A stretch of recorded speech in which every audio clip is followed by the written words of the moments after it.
ఖమ్మం జిల్లాలో కాంగ్రెస్ నాయకులు యథేచ్ఛగా మున్సిపల్ ఎన్నికల కోడ్ను ఉల్లంఘిస్తున్నారు. మధిర మున్సిపాలిటీలో కాంగ్రెస్ పార్టీ అభ్యర్థులు ఓటర్లను ప్రలోభాలకు గురిచేస్తున్నారు.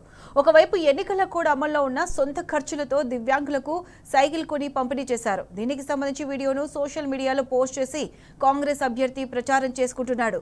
మధిర 21వ వార్డులో రంగరూప అనే కాంగ్రెస్ అభ్యర్థి బుల్లెద్దు రాజారావు అనే వికలాంగునికి 3 చక్రాల సైకిల్ను పంపిణీ చేశారు. దీంతో ఎన్నికల నిబంధనలను ఉల్లంఘించినట్లు విపక్షం ప్రత్యర్థులు మండిపడుతున్నారు. ఈ విషయంపై ఎన్నికల అధికారులకు ఫిర్యాదు చేసి రంగరూపను ఎన్నికల పోటీ నుంచి అనర్హురాలిటీ ప్రకటించాలని 21వ డివిజన్ అభ్యర్థులు డిమాండ్ చేస్తున్నారు.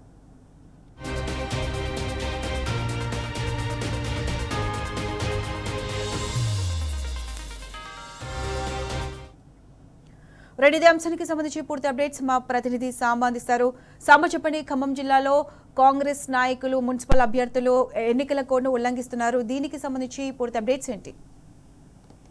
ఇప్పటికే అధికార దుర్వినియోగము, పోలీసులతోని బెదిరింపులు, అట్లాగే విపక్షాలు లేదంటే వామపక్షాలకు సంబంధించిన అభ్యర్థులను బలవంతంగా పార్టీలో చేర్చుకొని మున్సిపల్ ఎన్నికల్లో గెలవాలన్నటువంటి వ్యవహరిస్తున్నటువంటి అధికార కాంగ్రెస్ పార్టీ ఇప్పుడు ప్రలోభాలకు తెరలేపినట్టుగా స్పష్టంగా కనపడుతుంది. డిప్యూటీ సీఎం భట్టి విక్రమార్క ప్రాతినిధ్యం వహిస్తున్నటువంటి మధిర మున్సిపాలిటీలో వాస్తవంగా కాంగ్రెస్ పార్టీ ఎదురెదుగుతుంది. అక్కడ గెలిచే పరిస్థితి లేదు. ప్రత్యర్థిగా ఉన్నటువంటి బీఆర్ఎస్ పార్టీ దూసుకుపోతున్నటువంటి నేపథ్యం ఉంది. దీంతో ఆకట్టుకునేందుకు తాయిలాలు ఇవ్వటము, అట్లాగే ఎన్నికల నిబంధనలను తుంగలో తొక్కి అధికారులు చూస్తున్నప్పటికీ ప్రత్యక్షంగా యథేచ్ఛగా తాయిలాలను పంపిణీ చేయడంతో పాటు వాటిని వీడియో తీసి ఆ కాంగ్రెస్ పార్టీకి సంబంధించిన నాయకులే సోషల్ మీడియాలో ప్రతిపాదంగా మారింది. అధికారులు స్పందించి చర్యలు తీసుకోవాలన్న డిమాండ్ పెద్ద ఎత్తున వినిపిస్తుంది.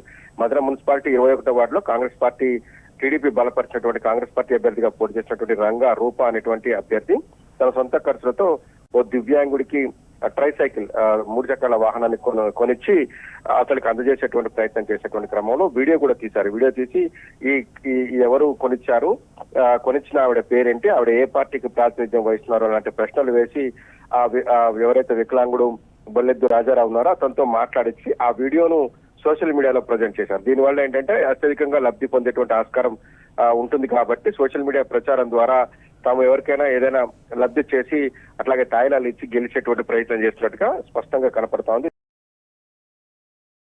దాంతో పాటు ఆ 21వ వార్డులో పోటీ చేసినటువంటి ఇతర పార్టీలకు సంబంధించిన నాయకులు అట్లాగే ప్రత్యర్థులు కూడా ఈ తీరు పట్ల ఆగ్రహం వ్యక్తం చేస్తున్నారు. ఎన్నికల అధికారులు తక్షణమే స్పందించి ఆమెను డిస్క్వాలిఫై చేయాలని డిమాండ్ చేస్తున్నారు. ప్రచారం చేయకుండా ఆపాలని, అట్లాగే ఎన్నికల అధికారులు ఇంత పెద్ద ఎత్తున కాంగ్రెస్ పార్టీ ఎన్నికల నిబంధనలు ఉల్లంఘిస్తుంటే ఎన్నికల అధికారులు ఏం చేస్తున్నారంటూ ప్రశ్నిస్తున్నారు. తక్షణమే చర్య తీసుకోవాలని డిమాండ్ చేస్తున్నారు. ఇటు ప్రతిపక్ష బీఆర్ఎస్ పార్టీ కూడా ఇది ఫిర్యాదు చేసేందుకు సిద్ధమవుతుంది. కలెక్టర్ కు అట్లాగే ఆర్ఓకు ఇతర చర్యలు తీసుకోవాలని డిమాండ్ చేస్తుంది. ఫిర్యాదు చేసేందుకు కూడా అందరూ సిద్ధమయ్యారు. Right Samba, thanks for the updates.